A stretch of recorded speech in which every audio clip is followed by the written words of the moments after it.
கர்த்தர் நல்லவர். கர்த்தருடைய கிருபையும் தயவும் உங்கள் யாவரோடும் கூட இருந்து வழி நடத்துவதாக. இப்பொழுது நாம் தேவ செய்திக்குள்ளாய் நாம் கடந்து சொல்லுவோம். தேவ செய்திக்கு ஆதாரமாக வேதத்திலிருந்து ஒரு வசனத்தை நாம் வாசிப்போம். எரேமியாவின் புஸ்தகம் 31வது அதிகாரம் 28வது வசனம். எரேமியாவின் புஸ்தகம் 31வது அதிகாரம் 28வது வசனம். அந்த வார்த்தை இப்படியாக சொல்லுகிறது: அப்பொழுது நான் பிடுங்கவும் இடிக்கவும் நிர்மூலமாக்கவும் அழிக்கவும் தீங்கு செய்யவும் அவர்கள் பேரில் எப்படி ஜாக்கிரதையாய் இருந்தேனோ அப்படியே கட்டவும் நாட்டவும் அவர்கள் பேரில் ஜாக்கிரதையாய் இருப்பேன் என்று கர்த்தர் சொல்லுகிறார். இந்த வசனத்தின் கடைசி பகுதி இப்படியா சொல்லுகிறது: அவர்கள் பேரில் ஜாக்கிரதையாய் இருப்பேன் என்று கர்த்தர் சொல்லுகிறார். தேவனுடைய கிருபையினாலே இந்த வசனத்தை வைத்து நேற்று இரவிலிருந்து நாம் தியானிக்க கர்த்தர் நம்மளுக்கு கிருபை செய்தார். இன்றைக்கு காலையிலேயும் தேவ சமூகத்திலே இந்த வார்த்தையை வைத்துதான் நாம் தொடர்ந்து தியானிக்க போகிறோம். இப்பொழுது நம்முடைய தேவ செய்திக்காய் ஒரு நிமிடம் ஜெபித்து நம் தேவ செய்திக்குள்ளாய் நாம் கடந்து செல்வோமாக. நாம் ஜெபிப்போம். அன்பின் பரலோக பிதாவே, உம்மை துதிக்கிறோம், ஸ்தோத்திரிக்கிறோம். ஆண்டவரே, இந்த நாளிலும் தேவனுடைய கிருபையும் தயவும் ஆண்டவரே எங்கள் யாவரோடு கூட இருப்பதாக. தேவன் ஆண்டவரே இம்மட்டும் நீர் நடத்தினேன் நம்முடைய பிரசன்னத்தினால் நிறைத்தீர். ஆண்டவரே அப்பா, தொடர்ந்து எங்களை நடத்துவீராக. நீர் எங்களோடு பேசியுள்ளவீராக. ஆண்டவரே, உம்முடைய வார்த்தை எங்கள் இடத்துல தங்கும்படியா எங்களுடைய ஆவி, ஆத்துமா, சரீரம், சிந்தனை உடைய கரத்தில் ஒப்படைக்கிறோம். நீரை நடத்தியலும் நீரை பேசியலும் உடைய நாம மாத்திரம் பிரஸ்தாவப்படுவதாக. சுய மாமிசம் எல்லாம் மறைக்கப்படுவதாக. எல்லா துதி கன மகிமையிலும் உமக்கே செலுத்துகிறோம். இயேசுவின் நாமத்தில் செபிக்கிறோம் நல்ல பிதாவே, ஆமென், ஆமென். இந்த எரேமியாவின் புஸ்தகம் 31வது அதிகாரம் 28வது வசனம் கடைசி பகுதி இப்படியா சொல்லுகிறது: அவர்கள் பேரில் ஜாக்கிரதையாய் இருப்பேன். நம்முடைய தியானிக்க போகிற தேவ செய்தியின் தலைப்பு என்னவென்றால், ஜாக்கிரதையாய் இருக்கிறவர். நேற்றைய இரவிலே இந்த வசனத்தை வைத்துதான் சில குறிப்புகளை தியானிக்க கர்த்தர் நம்மளுக்கு கிருபை செய்தார். குறிப்பாய் ஜாக்கிரதையாய் இருக்கிறார் என்று சொல்லி நாம் பார்த்தோம். எப்படி வேதம் மனிதன் ஜாக்கிரதையாய் இருக்க வேண்டும், ஒவ்வொரு தேவ பிள்ளையும் ஜாக்கிரதையாய் இருக்க வேண்டும் என்று வேதம் கற்றுக் கொடுக்கிறதோ, உலகத்தில் இருக்கிறவர்கள் பெரியோர் சிறியோரை பார்த்து சொல்லுகிறார்களோ, அதே போல் வேதம் சொல்லுகிறது கர்த்தரும் அவர் செய்கிற எல்லாவற்றிலும் அவர் ஜாக்கிரதை உள்ளவராய் காணப்படுகிறார். அவர் செய்கிறதிலே அவர் ஜாக்கிரதை உள்ளவராய் காணப்படுகிறார். என்னென்ன செய்கிறதிலே எந்தெந்த காரியத்தில் அவர் ஜாக்கிரதை உள்ளவராய் இருக்கிறாரா, அதே வசனம் சொல்லுது பாருங்க, தீமை செய்வதிலும் நன்மை செய்வதிலும் அவர் ஜாக்கிரதை உள்ளவராய் இருக்கிறார். தீமை செய்கிற என்கிற வார்த்தையை நீங்க பார்க்கணும்னா எரேமியா 44:27 நீங்க பார்க்க முடியும். அப்ப வசனம் சொல்லுகிறது, அவர் தம்முடைய ஜனங்களுக்கு ஒரு சிட்சிப்பை வழங்கும் பொழுதும் அவர்களுக்கு தீமையை அனுபவிக்கும் போதும் அதிலும் ஜாக்கிரதை உள்ளவராய் காணப்படுகிறார். அதை நேற்று இரவு விளக்கமாய் பார்த்தோம். அநியாயமாய் யாருக்கும் அவர் காரியத்தை அனுமதிக்கிறது கிடையாது. தம்முடைய நேசிக்கிற ஜனங்களுக்கும் தம் யாரை திருத்த வேண்டும் என்று தேவன் நினைக்கிறாரோ அவர்களுக்கு மாத்திரம் இந்த சிட்சையை ஜாக்கிரதையாய் கொடுக்கிறார். அது மாத்திரமல்ல, அதோடு கூட அதிலிருந்து தப்பிப்பதற்கும் தேவன் வழியையும் அதோடு வைத்து அவர்களை முற்றிலும் அழித்து விடாமல் அவர்களுக்கு நன்மையை கொடுப்பதிலும் ஜாக்கிரதையுள்ளவராய் காணப்படுகிறார். அப்ப இதிலே நாம் பார்த்தது என்ன காரியம் என்னவென்றால், நன்மையிலே ஜாக்கிரதையுள்ளவராய் குறித்துதான் நாம் தியானித்து வருகிறோம். அப்ப நன்மையிலே ஜாக்கிரதை உள்ளவராய் இருக்கிறார் என்றால் அவர் நன்மையில் எப்படிப்பட்ட காரியத்தை செய்கிறதிலே ஜாக்கிரதை உள்ளவராய் இருக்கிறார். கட்டவும் நாட்டவும் அவர் ஜாக்கிரதை உள்ளவராய் காணப்படுறார். நீங்க இந்த வசனத்தை நீங்க பாத்தீங்கன்னா, எரேமியா அழைக்கப்பட்ட புதுசிலே அவனுக்கு ஒரு அழைப்பு கொடுக்கப்படுது. நீ பிடுங்கவும் இடிக்கவும் அழிக்கவும் நான் உன்னை அழைக்கிறேன். அதே நேரத்தில் அவருக்கு ஒரு அழைப்பு கொடுக்கப்படுது. என்ன அழைப்பு? கட்டவும் நாட்டவும் நான் உன்னை தெரிந்தெடுத்தேன் என்று வசனம் சொல்லுகிறது. அப்ப தேவன் ஏற்கனவே எரேமியாவின் மூலமா இந்த வார்த்தையை சொல்லி அவர்கள் எப்படியெல்லாம் ஜனங்களை விடுவிப்பேன் என்று தேவன் இந்த வசனத்தின் மூலமாய் காட்டுகிறதை நாம் பார்க்க முடிகிறது. அப்ப தேவன் கட்டுகிறதிலே ஜாக்கிரதை உள்ளவராய், நாட்டுகிறதிலே ஜாக்கிரதை உள்ளவராய் காணப்படுகிறார். இன்றைக்கு நாம நினைக்கிறோம், அநேகர் என்ன நினைக்கிறார்கள், கர்த்தர் ஏதோ என்னை ஒரு இடத்துக்கு அனுப்பிவிட்டார், நான் தேவன் சொன்ன வார்த்தையை கேட்டுதானே வந்தேன், தேவன் தானே என்னை போக சொன்னார், ஆனா நான் வந்த பாதை வனாந்தரமாய் இருக்கிறதே, நான் நிற்கிற இடம் கற்பாறையாய் காணப்படுகிறதே, நான் நிற்கிற இடங்கள் அதன் கீழாக கற்பாறை இருக்கிறது, அதுல நான் தோண்டினாலும் எனக்கு எந்த ஒரு நன்மையும் வரலையே என்று யோசிக்கிறார்கள். ஏதோ தேவன் தவறாய் என்னை இங்க கொண்டு வந்து விட்டாரோ, நான் ஏதோ ஒரு காரியத்தை செய்ய போய் என்னை இங்க தேவன் மாற்றி விட்டாரோ என்று யோசிக்கிறார்கள். ஒன்றை நாம் புரிந்து கொள்ள வேண்டும், தேவன் எது செய்தாலும் அதில் ஜாக்கிரதை உள்ளவராய் இருக்கிறார். இன்றைக்கு கர்த்தர் உங்களை செழிப்பான இடத்திலே நாட்டி இருந்தால் அதிலே அவர் ஜாக்கிரதையாக தான் அவர் நாட்டி இருக்கிறார். வனாந்தரத்திலே நாட்டி இருந்தால் அதிலையும் கர்த்தர் நாட்டினார். யோவான் ஸ்நானகனே வனாந்தரத்துல தான் கர்த்தர் வச்சிருந்தாரு. யோவான் ஸ்நானகன் இயேசுவுக்கு வழியை ஆயத்தம் பண்ண வேண்டியவன். ஆனா அவனை வைத்திருந்த இடமோ வனாந்தரம். அப்ப அதற்கு யோவான் ஸ்நானகன் சொல்லலாமோ, கர்த்தர் என்னை ஆயத்தம் பண்ண வர சொன்னாரு, நான் ஊருக்குள்ள போய் தான் பிரசங்கம் சொல்லணுமோ? அப்படி கிடையாது. அவர் எங்கே வைத்திருக்கிறாரோ, எந்த இடத்துல நம்மளுக்கு அழைப்பு இருக்கிறதோ, எந்த இடத்துல கர்த்தர் நம்மளுக்கு தரிசனத்தை வைத்திருக்கிறாரோ, எந்த இடத்துல நாம் நாட்ட வேண்டும் என்று கர்த்தர் கவனமா எண்ணி சித்தம் வைத்திருக்கிறாரோ, அந்த இடத்துல அவர் நாட்டுவதிலும் கட்டுவதிலும் ஜாக்கிரதையுள்ளவராய் காணப்படுகிறார். அப்ப இன்றைக்கு அவர் கட்டுகிறதிலும் நாட்டுகிறதிலும் ஜாக்கிரதை உள்ளவராய் இருக்கிறார் என்றால் என்ன அர்த்தம்? அதற்கு முன்பே அங்கு என்ன நடக்கிறது என்பதை நேற்று இரவு நாம் பார்த்தோம். என்ன செய்கிறார்? அவர் நம்மீது தம்முடைய கண்களை திறந்து வைக்கிறார். அவர் திறந்து வைக்கும் போது, நம்மீது கண்களை திறந்து வைக்கும் போது என்ன நடக்கிறது? நம்முடைய சத்துருக்கள், நமக்கு விரோதமாய் புறப்பட்டு வருகிற குதிரைகளும் குதிரை வீரர்களையும் தேவன் குருட்டாட்டம் பிடிக்க பண்ணி புத்தி மயக்கத்தை கொடுத்து அவர்கள் தடவி திரிந்தாலும் கண்டுபிடிக்காமல் அவர்கள் அப்படியே சோர்ந்து போகிறார்கள் என்று சொல்லி நேற்று இரவு நாம் பார்த்தோம். அப்ப தேவன் கட்டுகிறார், நாட்டுகிறார் என்றால் முதலாவது நம்முடைய சத்துருக்கள் நம்மிடத்தில் நெருங்காமல் அவர் தடை செய்கிறவராய் காணப்படுகிறார். அவர்களுக்கு முதலாவது ஒரு குருட்டாட்டத்தை கொடுக்கிறார். அவர்கள் தேடி தேடி திரிந்தாலும் ஒரு காலம் கண்டுபிடிக்க முடியாதபடி அழுத்து போகிறார்கள். உதாரணத்திற்கு ஆதியாகமத்தின் புஸ்தகம் 19வது அதிகாரம் 11வது வசனம். லோத்துவினுடைய கதவுகள் தெரியும், லோத்து வெளியில நின்றது அவர்களுக்கு தெரியும். ஆனா கர்த்தருடைய தூதன் கையை நீட்டி வெளியே இருந்து லோத்துவை உள்ள இழுத்த உடனே அவருக்கு குருட்டாட்டம் பிடிக்கப்படுகிறது. என்ன நடக்கிறது? வசனம் சொல்லுகிறது, லோத்துவினுடைய வீட்டின் கதவை தேடி தேடி அழுத்து போனார்கள் என்று வசனம் சொல்லுகிறது. அப்ப தேவன் கட்டுகிறோம் நாட்டுகிறோமா இருக்கிறார் என்றால் முதலாவது நம்முடைய சத்துருக்களை அவர் அழுத்து போக பண்ணுகிறார். அவர்கள் நமக்கு விரோதமாய் புறப்பட்டு வந்தாலும் அந்த வழியை அவர் திருப்பி விடுகிறவராய் இருக்கிறார். அவர்கள் ஏதோ ஒரு ஆலோசனை பண்ணி எப்படியாவது இவர்களை நான் நிர்மூலமாக்கணும் என்று நல்ல ஒரு ஸ்ட்ராட்டஜியோடு வந்தாலும் அவர்களுக்கு ஒரு புத்தி மயக்கத்தை கொடுத்து அவர்களை நம்முடைய வழியிலே வராதபடி தேவன் திருப்பி விடுகிறவராய் காணப்படுகிறார். அதன் பின்புதான் தேவன் நம்மளை கட்டுகிறவரும் நாட்டுகிறவர்களே ஜாக்கிரதை உள்ளவராய் நம்ம அதை கிரியை செய்கிறவராய் காணப்படுகிறார். அப்ப இதுல கட்டுகிறார் என்றால் என்ன அர்த்தம்? அதைத்தான் நாம் பார்த்தோம். கட்டுகிறார் என்றால் அவர் சிறையிருப்பை திரும்பி முன்னிருந்தது போல கட்டுவிக்கிறார். அவர் கட்டுகிறதிலே ஜாக்கிரதை உள்ளவராய் இருக்கிறார் என்றால் என்ன அர்த்தம்? எப்படி கட்டுகிறார்? சிறையிருப்பை திருப்பி முன்னிருந்ததை போல நம்மளை கட்டுகிறார். எப்படி நம் முன்னிருந்தவர்களே, நாம் இழந்து போன காரியங்களை எல்லாவற்றையும் தேவன் அவர் திருப்பி கட்டுகிறார். அப்ப முன்பிருந்ததை போல கட்டுகிறார் என்றால் அது எதை காண்பிக்கிறது? அது நம்முடைய வாழ்க்கையில 7 விதமான சத்தத்தை உண்டு பண்ணுகிறது என்பதை குறித்து நாம் பார்த்தோம். அது எங்க சொல்லப்பட்டிருக்கிறது? எரேமியாவின் புஸ்தகம் 33வது அதிகாரம் 7வது வசனம் இப்படியாக சொல்லுகிறது. கர்த்தர் சொல்லுகிறார், நான் யூதாவின் சிறையிருப்பையும் இஸ்ரவேலின் சிறையிருப்பையும் திருப்பி முன்னிருந்தது போல அவர்களை கட்டுவித்து, முன்னிருந்ததை போல நம்மளை அவர் கட்டுகிறார். அவர் கட்டுகிற ஜாக்கிரதையா இருக்கிறார் என்றால் என்ன அர்த்தம்? அவர் முன்னிருக்கிறது போலவே நம்மளை கட்டுகிறார். நாம் எப்படி முன்னிருந்தோமா? வசனம் சொல்லுது பாருங்க, 11வது வசனம் அதே அதிகாரம் 11 சொல்லுகிறது, இன்னும் களிப்பின் சத்தமும் மகிழ்ச்சியின் சத்தமும் மணவாளனின் சத்தமும் மணவாட்டியின் சத்தமும் சேனைகளின் கர்த்தரை துதியுங்கள், கர்த்தர் நல்லவர், அவர் கிருபை என்றென்றும் உள்ளது சொல்லுகிறவர்களின் சத்தமும் கர்த்தருடைய ஆலயத்துக்கு ஸ்தோத்திர பலியை கொண்டு வருபவர்களின் சத்தமும் கேட்கப்படும் என்று கர்த்தர் சொல்லுகிறார். அவர்கள் முன்பிருந்தது போல் இருக்கும்படிக்கு தேசத்தின் சிறையிருப்பை திருப்புவேன் என்று சேனைகளின் கர்த்தர் சொல்லுகிறார். இந்த வசனம் மாத்திரமல்ல, இன்னும் 2-3 வசனங்கள் இதே வார்த்தை அப்படியே சொல்லுகிறது. என்ன சொல்லுகிறது? களிப்பின் சத்தம், மகிழ்ச்சியின் சத்தம், மணவாளன் சத்தம், மணவாட்டியின் சத்தம், அது எல்லாமே ஏற்கனவே நம்மளிடத்திலே காணப்பட்டு இருக்கிறது.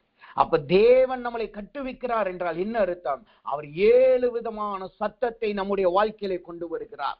அதுல 2 சத்தத்தை நாம் நேற்று இரவு பார்த்தோம். என்னென்ன சத்தம்? களிப்பின் சத்தம், 2வது மகிழ்ச்சியின் சத்தம்.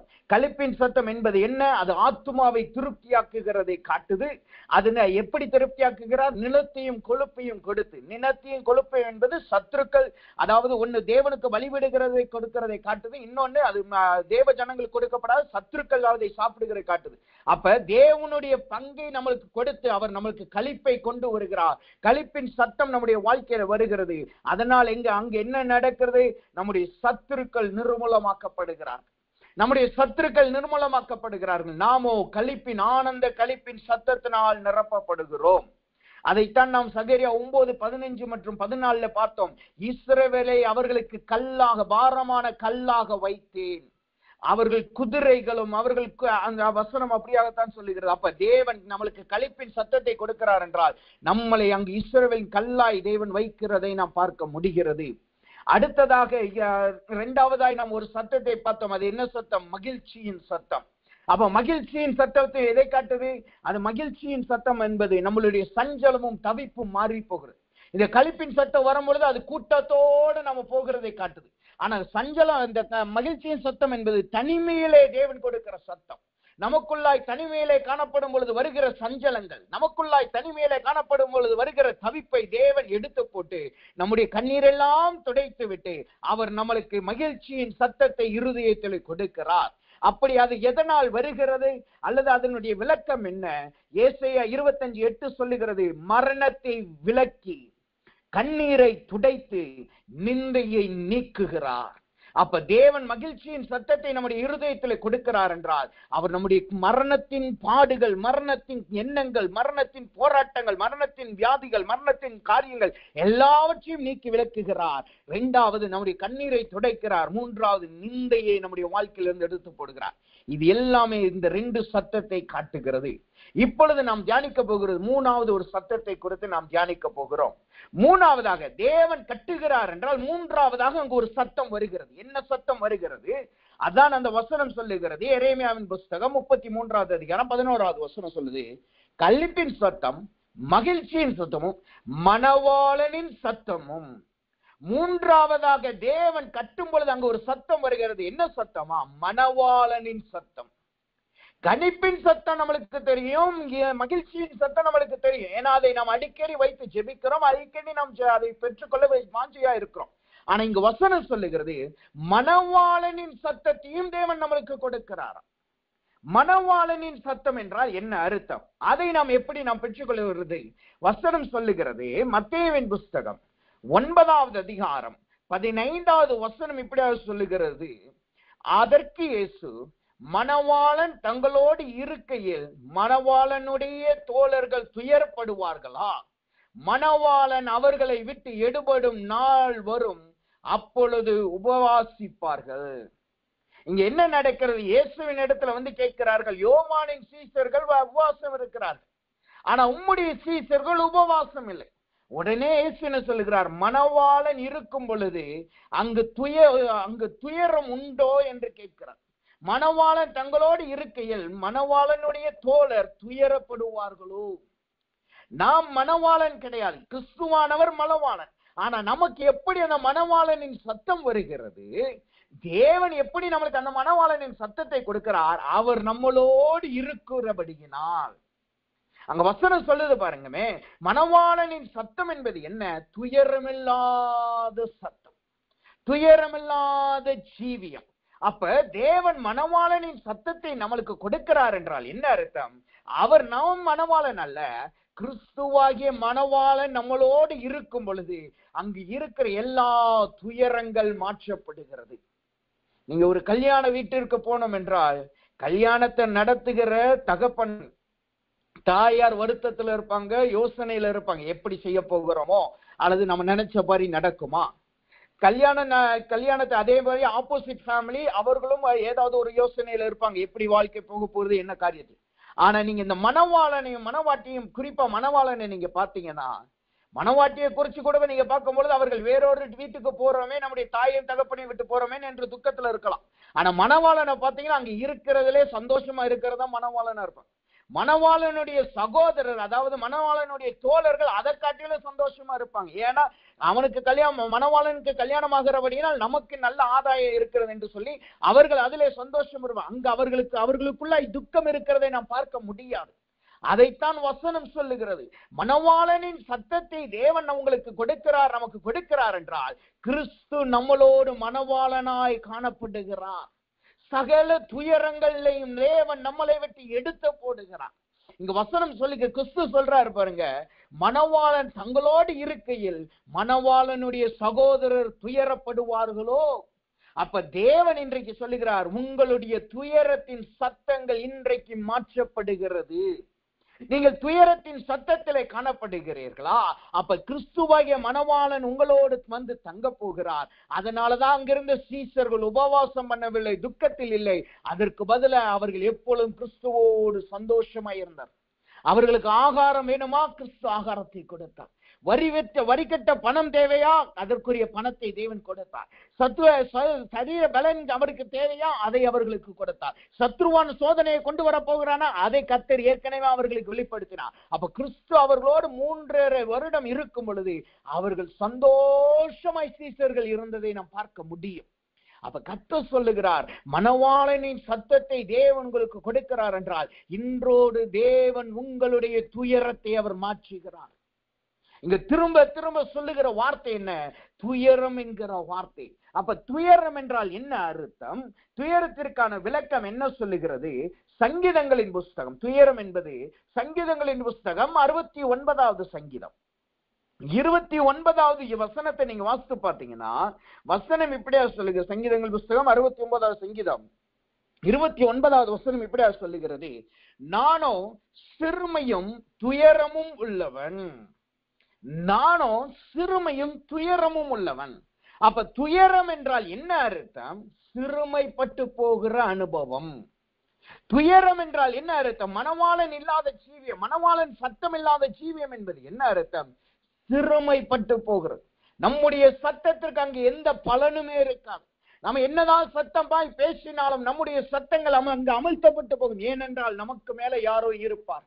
நம்மளோ சிறுமையைப்பட்ட அனுபவத்திலே காணப்படும். அது இன்னும் விளக்கமாய் நாம பார்க்கணும்னா எரேமியாவின் புஸ்தகம் 48வது அதிகாரம் 36வது வசனம் அதை விட தெளிவாய் சொல்லுகிறது. துயரத்தின் சத்தம் எப்படி இருக்கும் என்று அந்த வசனம் சொல்லுது பாருங்க. எரேமியா 48:36 இப்படியாக சொல்லுகிறது, ஆகையால் மோவாப்பின் நிமித்தம் என் இருதயம் நாகசுரம் போல துயரமாய் துணிக்கும், கீரோசின் மனுஷரின் நிமித்தமும் என் இருதயம் நாகசுரம் போல துயரமாய் துணிக்கும், அவர்கள் சம்பாதித்த ஐஸ்வர்யம் அழிந்து போகிறபடினால் அப்படி துணிக்கும். இங்க இந்த துயரத்தின் துணி எப்படி இருக்குமா? நாதஸ்வரத்தின் துணியை போல இருக்குமா? நாதஸ்வரத்தை நமக்கு நல்லா தெரியும். நம்மளுடைய தமிழ் பண்பாட்டுல நிறைய நம்ம பயன்படுத்துகிறோம். அதுல இருந்து வர்ற சத்தம் எப்படி காதுகளை கிழித்து கொண்டு அது எவ்வளவு தூரமாய் பிரயாணிக்குமோ. நீங்க கொட்டு சத்தத்தை காட்டிலும் நாதஸ்வரத்தினுடைய வேவ் லென்த் ரொம்ப அதிகம். நீங்க நார்மலா கொட்டுனுடைய சத்தத்தையும் நாதஸ்வர சத்தத்தை நீங்க வச்சீங்கன்னா அதோட வேவ் லென்த் இதோட வேவ் லென்த் நீங்க பாத்தீங்கன்னா நாதஸ்வரத்துல இருந்து வர்ற சத்தம் அது ஒரு கீச் என்கிற சத்தமா இருக்கிற அப்படின்னா அதனுடைய வேவ் லென்த் அது போய் சேருகிற தூரம் அதிகமா இருக்கும். அப்ப இங்க துயரத்தின் சத்தம் எப்படி இருக்கும்? அதே போல எல்லாரும் கேட்கத்தக்கதாய் இருதயம் வெடித்து போகத்தக்கதான நாகஸ்வரத்தின் சத்தம் அங்கு வருகிறது. அது எப்படியா? துயரத்தின் சத்தமாய் வருகிறது. எதனால் அது வருகிறதா? அந்த வசனம் தெளிவாய் சொல்லுது பாருங்க, அவர்கள் சம்பாதித்த ஐஸ்வர்யம் அழிந்து போகிறபடியினால். இந்த துயரத்தின் சத்தம் வருவதற்கான காரணம் என்ன? அவர்கள் கஷ்டப்பட்டு சம்பாதித்த ஐஸ்வர்யம் அழிந்து போகிறது. அவர்களுடைய ஆதரவு அழிந்து போகிறது. எதை ஓடி ஓடி ஓடி சம்பாதித்தார்களோ, எதை எதிர்காலத்திற்காய் சேர்த்து வைத்தார்களோ, தங்கள் பிள்ளைகளுக்காய் சேர்த்து வைத்தார்களோ, எதை நம்பி தங்கள் வாழ்க்கை காணப்பட்டதோ அந்த ஐஸ்வர்யம் அவர்களை விட்டு எடுபட்டு போகிறது. அவர்களை விட்டு அது எடுக்கப்பட்டு போகிறது. அவர்களை விட்டு அது அழிந்து போகிறதை பார்க்கிறோம். எதனாலயா? மோவாப்பின் நிமித்தமும் கீராரேசின் நிமித்தமும். மோவாப்பின் ஆகிய கீராரேசின் ஆகிய சத்துருக்களின் நிமித்தமாய் அவர்கள் ஐஸ்வர்யம் அழிந்து போகிறது. இன்றைக்கு கர்த்தர் கேட்கிறார், உங்களுடைய வார்த்தை, உங்களுடைய வாயிலிருந்து புறப்படுகிற காரியங்கள், உங்களுடைய குடும்பத்துல நீங்க பேசுற எப்ப பார்த்தாலும் ஐஸ்வர்யம் அழிந்து போனதை குறிச்சு பேசிக்கிட்டு இருக்கிறீங்களா? நாளைக்கு நான் என்ன செய்ய போகிறேன், என் பிள்ளைக்காய் நான் என்ன செய்ய போகிறேன், என் குடும்பத்திற்கு நான் என்ன செய்ய போகிறேன், என்னிடத்துல ஒண்ணு இல்லையே, நான் நைட்டும் பகலும் ஓடுறேன், ஆனா ஒன்னத்தையும் சேர்த்து வைக்க முடியல. மாச துவக்கத்துல எனக்கு ஆயிரக்கணக்காய் பணம் வருகிறது, ஆனா அது மாசத்தின் நடுப்பகுதி கூட அது தாங்க மாட்டேங்கிறது. மாச கணக்குல நான் எவ்வளவோ சம்பாதித்தாலும் ஒன்றும் என் கையில் நிற்பதில்லை. இன்றைக்கு என்னுடைய அக்கௌண்ட்ல பார்த்தா, என் எதிர்காலத்திற்கு பார்த்தா ஒரு ஆதாரமும் இல்லை. எல்லாம் அழிந்து போனது. வியாதியினால் அழிந்து போனது, போராட்டத்தினால் அழிந்து போனது, சத்துருக்களின் வஞ்சனையினால் அழிந்து போனது, ஏதோ தேவையில்லாத காரியத்திலே இன்வெஸ்ட் பண்ணதுனால் அது அழிந்து போனது. இப்படிப்பட்ட காரியத்தினால் நீங்கள் எப்பொழுதும் உங்களுடைய சத்தம் நாதசுரத்தை போல தொனித்துக் கொண்டு இருக்கிறதா? உங்க வீட்டிலே எப்ப பார்த்தாலும் கலவரம் வந்து கொண்டே இருக்கிறதா? நான் ஒரு சர்வே நேற்று முந்தினதும் நான் படித்தேன். ஒரு கணவனுக்கும் மனைவிக்கும் அல்லது குறிப்பாய் குடும்பத்துல பிரச்சனை அல்லது போராட்டம் வர்றது காரியமே இந்த ஐஸ்வர்யம் அழிந்து போகிறதுனாலதான். அதாவது தெளிவா போட்டிருக்கிறாங்க, ஒரு கணவனுக்கும் மனைவிக்கும் அல்லது குறிப்பாய் குடும்பத்துல பிரச்சனை வருவது, சத்தம் அழுகையின் சத்தம் வர்றது காரணமே அவர்கள் வீட்டிலே பண பிரச்சனையினாலதான். அதேதான் அங்க வசனம் சொல்லுது. வசனம் என்ன சொல்லுகிறது? ஐஸ்வர்யம் அழிந்து போனபடினால் துயரம் அவர்களை நிரப்பினது. அவர்கள் துயரத்தின் தொனி நாதஸ்வரத்தை போல இருந்தது. இன்றைக்கு கர்த்தர் கேட்கிறார், உங்களுடைய துயரம் நாதஸ்வரத்தின் துயரத்தை தொனியை போல் காணப்படுகிறதா? நீங்கள் ஐஸ்வர்யம் அழிந்து போனபடியினால் நீங்கள் கதறிக்கொண்டு இருக்கிறீர்களா? கர்த்தர் சொல்லுகிறார், இந்நாள் முதற்கொண்டு உங்களுக்கு மணவாளனின் சத்தம் வரப்போகிறது. நீங்கள் எதை குறித்தும் கவலைப்பட போவது இல்லை. மணவாளன் உங்களோடு இருக்கும் நாள் மட்டும் நீங்கள் துயரப்படுவது கிடையாது. இதைத்தான் தேவன் இயேசுவானவர் பிரதான ஆசாரியர்களுக்கு சொன்னார், அங்க இருக்கிற ஜனங்களுக்கு சொன்னார். மணவாளன் இருக்கும் பொழுது மணவாளனின் தோழன் துயரப்படுவானோ? இன்றைக்கு கர்த்தர் சொல்லுகிறார், நீங்கள் மணவாளனின் தோழனாயிருக்கிறீர்கள். உங்களை கர்த்தர் அவருடைய தோழனா அங்கீகரித்திருக்கிறார். நீங்கள் அவருடைய அவர் மணவாளனா இருக்கிறபடினால் நீங்கள் ஒரு காலமும் துயரமடைய தேவையில்லை, துயரமடைய போவது கிடையாது. உங்களுடைய நாதஸ்வரத்தின் துயரத்தின் தொனி இன்றோடு நிறுத்தப்படுகிறது. ஐஸ்வர்யம் அழிந்து போகிறபடியினால் போராட்டம். இங்க நாங்க இருக்கிற இடத்துல ஒரு நல்ல குடும்பம், நல்ல தெரிந்த குடும்பம். நாங்க வந்த புதுசுல இருந்து எங்களுக்கு நல்ல உதவி செய்கிற, அதாவது நல்ல ஆதரவு கொடுக்கிற குடும்பம். நாங்க இங்க வந்த புதுசுல இருந்து, அதாவது குறிப்பா எக்குவடார் வந்ததில்ல, தேவன் சொல்லி இன்னொரு இடத்துக்கு, எக்குவடார்லயே இன்னொரு இடத்துக்கு நாங்க வந்த போது இருந்த குடும்பம். அந்த குடும்பத்தை நீங்க பாத்தீங்கன்னா வெளியில நல்ல சந்தோஷமா இருப்பாங்க. அவர் பேசுகிற சத்தம் பாத்தீங்கன்னா எக்கால சத்தம் மாதிரி. அவர் பேசுகிற இங்க இருந்து 2 வீட்டு வரை கேட்கும், அப்படி சத்தமா இருக்கும். அவருக்கு நல்ல குடும்பம் இருக்கிறது, பிள்ளைகள் இருக்கிறார்கள், பேர பிள்ளைகள் இருக்கிறாங்க.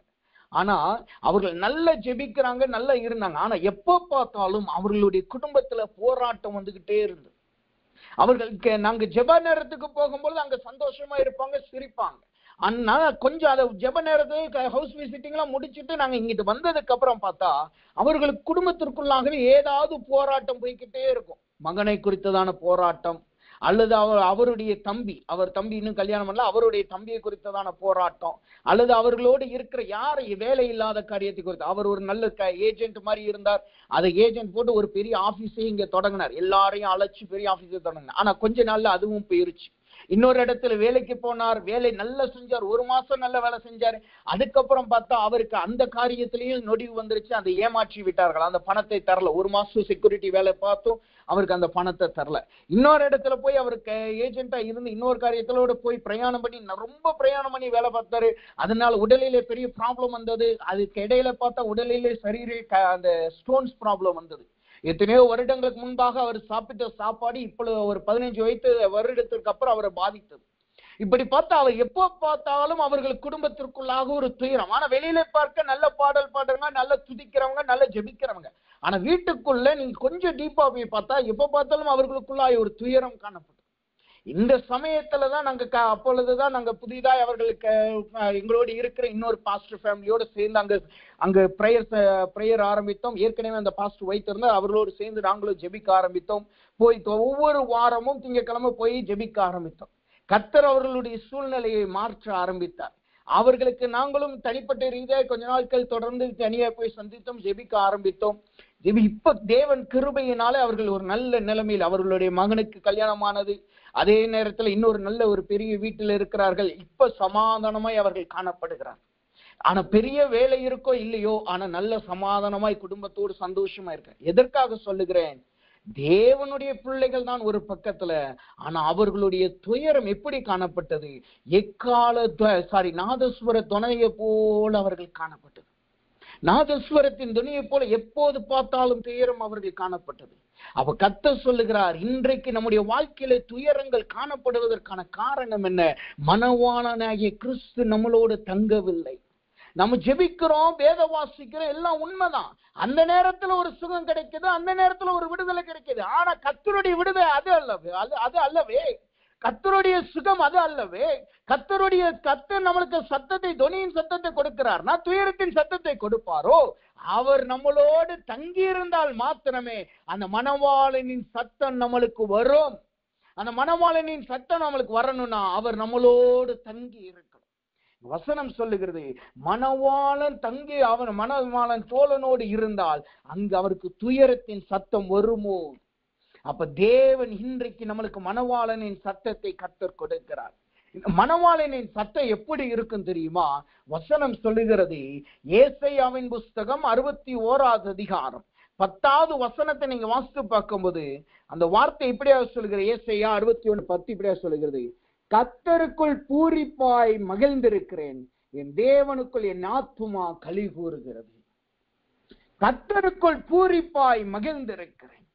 இதுதான் ஒரு மணவாளனின் சத்தமாய் காணப்படுது. ஏன்னா அடுத்து அதே வசனம் சொல்லுது பாருங்க, மணவாளன் ஆபரணங்களினால் தன்னை அலங்கரித்துக் கொள்ளுகிறதற்கும் மணவாட்டி தன் நகைகளினால் தன்னை சிங்காரித்துக் கொள்ளுகிறதற்கும் ஒப்பாக அவர் ரட்சிப்பின் வஸ்திரங்களை எனக்கு உடுத்தி நீதியின் சால்வையை எனக்கு தரித்தார்.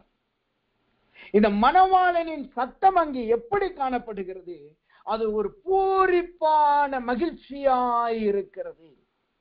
பூரிப்பின் சத்தமாய் இது காணப்படுகிறது. அதுக்குரிய விளக்கம் என்ன?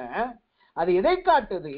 யோவான் புஸ்தகம் 3வது அதிகாரம் 29வது வசனத்தை படிச்சு பார்த்தோம்னா அந்த வசனம் சொல்லுது பாருங்க, மணவாட்டிய உடையவனே மணவாளன், மணவாளனுடைய தோழனோ அருகே நின்று அவருடைய சொல்லை கேட்கிறவனாய் மணவாளனுடைய சத்தத்தை குறித்து மிகவும் சந்தோஷப்படுகிறான்.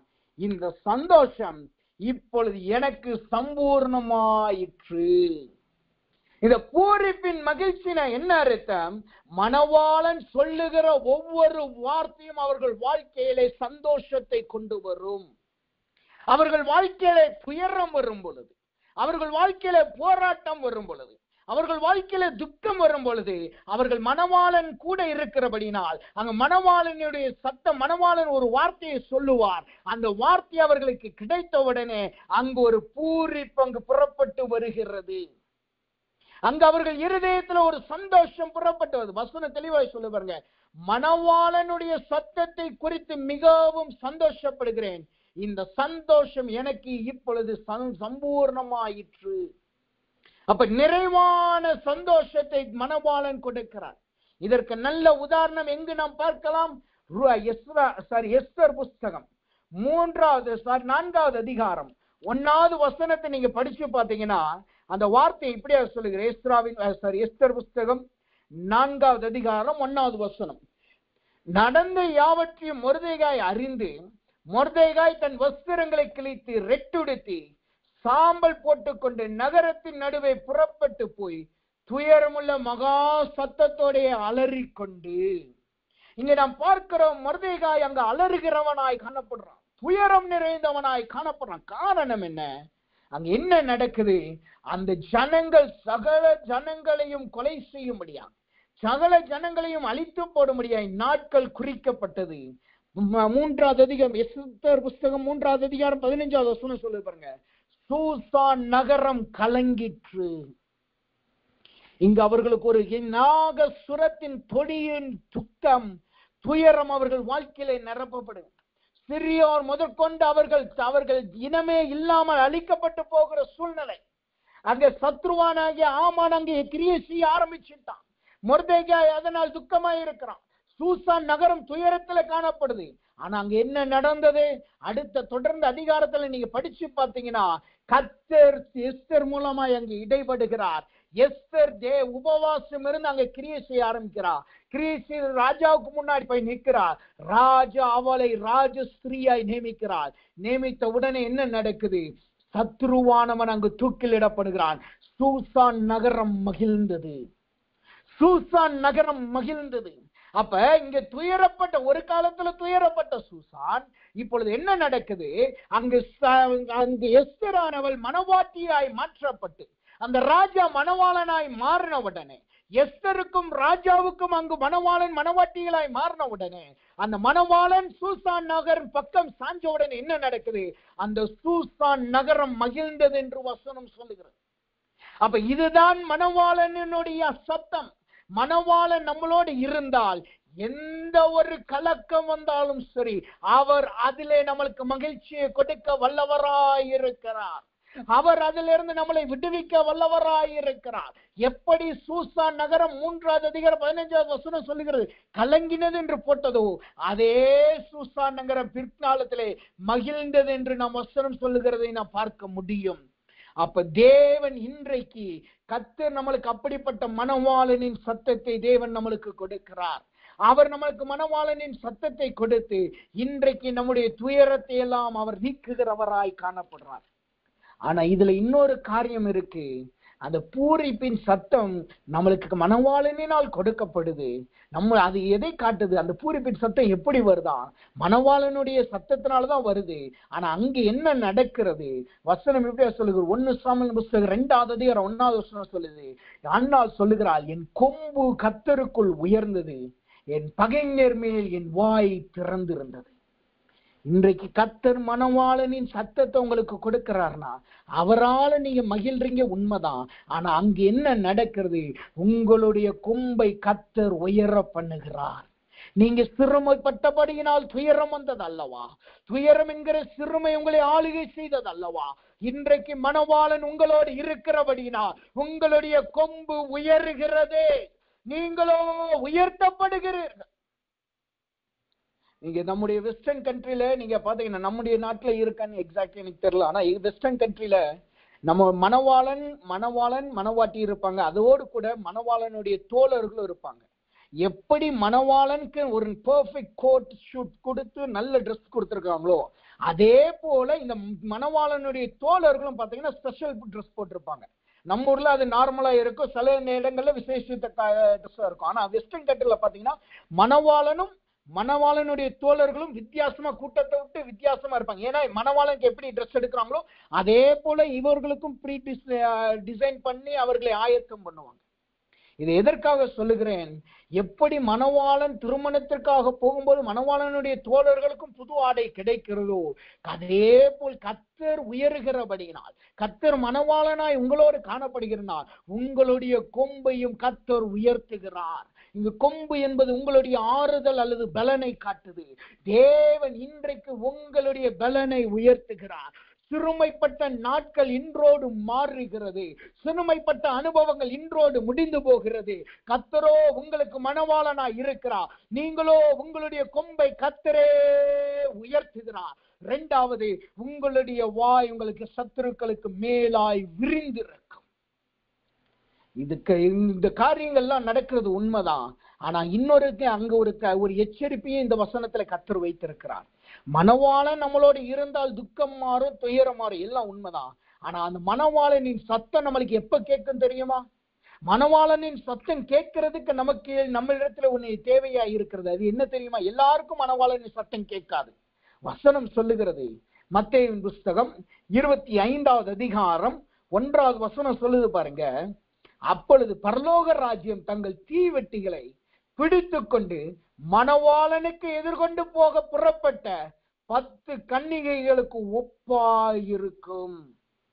இது மணவாட்டியை குறித்து சொல்லல, மணவாளனுடைய தோழர்களை குறித்து சொல்லுது. அதுதான் எபிரேயர்களுடைய யூதர்களுடைய கல்யாண கல்ச்சர். என்னன்னா, மணவாளன் போய் அந்த மணவாட்டியை திருமணம் பண்ணி கொண்டு வருவார்கள். அவர்களோடு இணைந்து மணவாளனுடைய தோழர்கள் புறப்பட்டு அங்க தங்க போற இடத்துக்கு கொண்டு போய் விட்டுட்டு வருவாங்க. அதைத்தான் இங்க காட்டுது. அப்ப இங்க சொல்லப்படுது பாருங்க, மணவாளனின் சத்தம் யாருக்கு கேட்கப்படுதான்? அவருக்கு எதிர்கொண்டு போக காத்திருக்கிறவர்களுக்கு. வசனம் சொல்லுது பாருங்க, தீவெட்டிகளை பிடித்து கொண்டு மணவாளனுக்கு எதிர்கொண்டு புறப்பட்டு போக 10 கன்னிகளுக்கு ஒப்பாயிருக்கிறது. நாம அநேக நேரம் போக்கஸ் பண்றது என்ன தெரியுமா? நம்மளிடத்துல என்ன இருக்கா, என்ன இல்லையா, நம்ம புத்தியுள்ள கன்னிகைகளா, புத்தி இல்லாத கன்னிகை, அதுலதான் நம்ம இந்த வசனத்துல போக்கஸ் பண்றோம். ஆனா இந்த வசனத்துல முக்கியமான வார்த்தை என்ன தெரியுமா? நாம் புத்தியுள்ள கன்னிகைகள் இல்லாத கன்னிகளுக்கு மாறுறதுக்கு முன்னாடி அவருக்கு முன்பாக எதிர்கொண்டு போக நாம் ஆயத்தமாய் இருக்கணும். அவருக்கு முன்பாக எதிர்கொண்டு போக ஆயத்தமாய் இருந்தாதான் நீங்க அதற்கு பின்பாக உங்களுக்கு மணவாளனின் சத்தம் கேட்கும். அதற்கு பின்பாதான் உங்களுக்கு தெரியும் நீங்க புத்தி உள்ளவர்களா புத்தி இல்லாதவர்களா என்பதை தெரியும். அப்ப இங்க வசனம் சொல்லுது, மணவாளனின் சத்தம் எல்லாருக்கும் கேட்கப்படாது. யார் அவருக்கு எதிர்கொண்டு போக ஆயத்தமாய் இருக்கிறார்களோ, மணவாளனின் தோழனாய் இருக்க யார் தங்களை ஆயத்தப்படுத்திக் கொள்ளுகிறார்களோ, கர்த்தர் கேட்கிறார். இன்றைக்கு அவர் உங்களுக்கு மணவாளனாடு இருக்க காயத்தமாய் இருக்கிறார். உங்களுடைய துயரத்தை போக்க அவர் ஆயத்தமாய் இருக்கிறார். அவர் உங்களோடு வாசம் பண்ண ஆயத்தமாய் இருக்கிறார். உங்களுக்கு எந்த துயரமும் உங்களை அணுகாதபடி மணவாளனாய் உங்களோடு தங்க ஆயத்தமாய் இருக்கிறார். ஆனால் நீங்கள் அவரோடு எதிர்கொண்டு போக ஆயத்தமாய் இருக்கிறீர்களா? உங்கள் தீவெட்டிகள் எப்படி இருக்கிறது? அதுல எண்ணெய் வார்த்து இருக்கிறீர்களா? எண்ணெயை எக்ஸ்ட்ரா எடுக்கிறத அடுத்து யோசிங்க. முதல்ல எண்ணெயை பாத்திரத்துல வார்த்து வையுங்கள். விளக்குல எண்ணெயை நிரப்புங்க. அந்த நிரப்புல எண்ணெய் இருந்தாதான் முதலாவது எதிர்கொண்டு போக முடியும். அந்த எதிர்கொண்டு போகிற அனுபவம் அவசியம். இந்த வசனத்தை நான் திரும்ப சொல்லுகிறேன். எண்ணெயை எக்ஸ்ட்ரா கொண்டு போகிறது புத்தியுள்ள ஸ்திரீகள், கொண்டு போகாத புத்தி இல்லாத ஸ்திரீகள். அது ஒரு பக்கம். ஆனா முதல்ல விளக்குல எண்ணெய் வைத்திருக்க வேண்டியது அவசியமாயிருக்கிறது. இன்றைக்கு நம்முடைய வாழ்க்கையை யோசித்து பாருங்க. இன்றைக்கு கர்த்தர் வந்தா உங்களால் எதிர்கொண்டு போக முடியுமா? கர்த்தர் உங்களிடத்துல வந்தா அவர் உங்களிடத்துல வாசம் பண்ண முடியுமா? அதற்கேற்ற ஆவிக்குரிய ஜீவியம் நம்மளிடத்துல இருக்கா? அதற்கேற்ற பரிசுத்தம் நம்மளிடத்துல இருக்கா? அதற்கேற்ற ஆயத்தம் நம்மளிடத்துல இருக்கா? அதற்கேற்ற விளக்கு நம்மளிடத்துல இருக்கா என்பதை நினைத்து பார்ப்போம். வசனம் சொல்லுது பாருங்க, அவர்கள் எதிர்கொண்டு புறப்பட்ட 10 கன்னிகளுக்கு ஒப்பா இருக்கு. அவர்கள் என்ன செய்தார்களாம்? தங்கள் தீவெட்டிகளை எடுத்துக்கொண்டு போனார்கள். இன்றைக்கு நம்முடைய தீவெட்டி எப்படி இருக்கு? அது வெளிச்சத்தை கொடுக்கிற தீவெட்டியா, இல்ல அது அணைந்து போன தீவெட்டியா? இன்றைக்கு எழுத்து அது வெளிச்சத்தை கொடுக்கிற தீவெட்டியா இருந்தால் உங்களுக்கு மணவாளனின் சத்தம் கேட்கும். நீங்க தூங்கிக்கிட்டு இருந்தாலும் அங்க மணவாளனின் சத்தம் கேட்கும். அததான் வசனம் சொல்லுது. அந்த வசனம் சொல்லுது பாருங்க, மணவாளன் வர தாமதித்த போது அவர்கள் எல்லாரும் நித்திரை அடைந்து தூங்கி விட்டார்கள். தீவெட்டி இருந்தா போதும், நீங்க தூங்கினாலும் கர்த்தர் உங்களை எழுப்ப வல்லவராய் இருக்கிறார். இந்த தூக்கம் எதை காட்டுது தெரியுமா? மரணத்தை காண்பிக்கிறது. இந்த தூக்கம் மரணத்தை காண்பிக்கிறது. நாம தீவெட்டிகளோடு ஆயத்தத்தோடு நாம் இருந்தோம் என்றால், இந்த பூமிலோகத்தின் மாம்சிகத்தின் ஆயுட்காலம் முடிந்து நாம் மரித்து போனாலும், நாம் கல்லறையிலே அடக்கம் பண்ணினாலும் கர்த்தர் நம்மளை எழுப்ப வல்லவராய் இருக்கிறார். இதுதான் மணவாளனின் சத்தம். மரித்து போனவர்களையும் உயிர்ப்பிக்கிறது மணவாளனின் சத்தம். அப்ப கர்த்தர் கேட்கிறார், உங்களுடைய தீவெட்டி இன்றைக்கு என்ன எப்படி இருக்கு? இன்றைக்கு மரணம் வந்தால் நீங்க ஆயத்தமாய் இருக்கிறீர்களா? இன்றைக்கு கர்த்தர் வந்தால் எதிர்கொண்டு போக ஆயத்தமாய் இருக்கிறோமா? நம்ம எக்ஸ்ட்ரா எண்ணெய்க்காக ஓடிக்கிட்டு இருக்கிறோம். முதல்ல நம்ம தீவெட்டியை எழுப்புறதுல போக்கஸ் பண்ணுங்க. அவருக்குள்ள ஆயத்தம் பண்ணுகிறதுல போக்கஸ் பண்ணுங்க. தேவனுக்காக எதிர்கொண்டு போகிறதுல ஆயத்தப்படுங்கள். அப்பொழுதுதான் மணவாளனின் சத்தம் கேட்கும், நம்முடைய துயரங்கள் மாற்றப்படும். அப்ப தேவன் சொல்லுகிறார், இன்றைக்கு மணவாளனின் சத்தத்தை அவர் உங்களுக்கு கொடுக்கிறார். அது மரணமே வந்தாலும் உங்களை எழுப்ப ஆயத்தப்படும். அவர் மரணமே வந்தாலும் அதை உங்களை எழுப்பி பரலோகத்திற்கு கொண்டு போக செய்யும். அது மரணமே வந்தாலும் மணவாளனின் சத்தம் உங்களுக்கு கேட்கும். அப்ப தேவ சமூகத்துல ஒப்பு கொடுங்க, ஆண்டவரே என்னை எதிர்கொண்டு போகிற பிள்ளையாய் மாற்றுங்க. நான் எதிர்கொண்டு போகிற கன்னிகையாய் நான் காணப்படணும். நான் புறப்படுகிற கன்னிகையாய் இருக்கணும். நான் ஒரே இடத்துல சும்மா உட்கார்ந்துட்டு இருக்க கூடாது. என்னை விளக்க அணைச்சு வச்சுக்கிட்டு இருக்க கூடாது. என் விளக்கு எரிந்து கொண்டு இருக்கணும் ஆண்டவர் என்று சொல்லுங்க. வேதம் சொல்லுகிறது, ஒரு மணவாளியாய் நியமிக்கப்பட்டவர் அவள் தன்னுடைய அந்த 1 காசை 10 காசுல 1 காசை தொலைந்தாலும் அதை தேடி கண்டுபிடிப்பார். இன்றைக்கு அந்த உங்களுடைய வாழ்க்கையிலே நீங்கள் எதிர்கொண்டு புறப்பட்டு போக முடியாமல் எது உங்களுக்கு தடையா இருக்கு, அதை தேடி கண்டுபிடிங்க. எது நீங்க மனவாட்டியோடு நீங்க மனவாளனோடு புறப்பட்டு சொல்ல முடியாம எது உங்களுக்கு தடையா இருக்கு, அதை தேடி கண்டுபிடிச்சு கர்த்தரிடத்துல ஒப்பு கொடுத்து சரி பண்ணுங்க. நீங்க எதிர்கொண்டு போகும்படியாய் கர்த்தர் மனவாளனின் சத்தத்தை உங்களுக்கு கொடுப்பார். அப்ப மனவாளனின் சத்தம் நம்முடைய சிறுமையாகிய துயரத்தை போக்குகிறது. அது மாத்திரமல்ல, நம் மரித்தாலும் தூக்கத்துல இருந்தாலும் அந்த சத்தம் நம்மளுக்கு கேட்கும். கர்த்தர் நம்மளுக்கு கேட்க செய்வார். அடுத்ததாக அப்ப நான்காவதாக என்ன சத்தத்தை கர்த்தர் கொடுக்கிறார்? மூன்றாவதாய் மனவாளனின் சத்தத்தை கொடுத்து நம்மளை துயரத்தை போக்கி நம்மளை கட்டுகிறார். நான்காவதாக எரேமியாவின் புஸ்தகம் 33வது அதிகாரம் 11வது வசனத்தை நாம் வாசித்தோம் என்றால், எரேமியாவின் புஸ்தகம் 33வது அதிகாரம் 11வது வசனம் இப்படியா சொல்லுகிறது, இன்னும் அந்த மனவாளனின் சத்தமும் மனவாட்டியின் சத்தமும் சேனைகளின் கர்த்தரை துதிக்கும். மனவாளனின் சத்தம் மாத்திரமல்ல, கர்த்தர் நம்மளுக்கு எப்படி ஒரு சத்தத்தை நான்காவதாய் கொடுக்கிறார், மனவாட்டியின் சத்தத்தை உங்களுக்கு கொடுக்கிறார். மனவாட்டியின் சத்தம், மனவாளனின் சத்தம் நம்முடைய துயரத்தை போக்கும். நாம் மனவாளனின் தோழர்களாய் இருக்கிறோம். ஆனா இங்க என்ன சொல்லப்படுகிறது, மனவாட்டியின் சத்தத்தை கர்த்தர் எடுத்து கொடுக்கிறார். மனவாட்டியின் சத்தம் என்பது என்ன? மனவாட்டியின் சத்தம் என்பது எதை காட்டுது? வெளிப்படுத்தலின் புஸ்தகம் 21வது அதிகாரம் 9வது வசனத்தை வாசித்தீங்கன்னா அந்த வார்த்தை இப்படியா சொல்லுகிறது, பின்பு கடைசியான 7 வார்த்தைகள் நிறைந்த 7 கலசங்களும் 7 தூதர்கள் ஒருவன் என்னிடத்தில் வந்து, நீ இங்கே வா, ஆட்டுக்குட்டியானவருடைய மனைவியாக மனவாட்டியை உனக்கு காண்பிக்கிறேன் என்று சொல்லி. மனவாட்டி என்றால் யார்? மனவாட்டியின் சத்தம் என்பதற்கு முன்பாக மனவாட்டி என்பவர்கள் யார் என்பதை முதலாவது நாம் தெரிந்து கொள்ள வேண்டும். அது யாராம்? வசனம் சொல்லுது பாருங்க, ஆட்டுக்குட்டியானவருடைய மனைவியாகிய மனவாட்டி. அப்ப மனவாட்டியின் சத்தம் என்பது யாருடைய சத்தம்? ஆட்டுக்குட்டியானவருடைய மனைவியின் சத்தம். ஆட்டுக்குட்டியானவருடைய மனைவி, ஆட்டுக்குட்டியானவருக்காய் நியமிக்கப்பட்ட மனைவியை காட்டுகிறது. அதனுடைய விளக்கம் என்ன?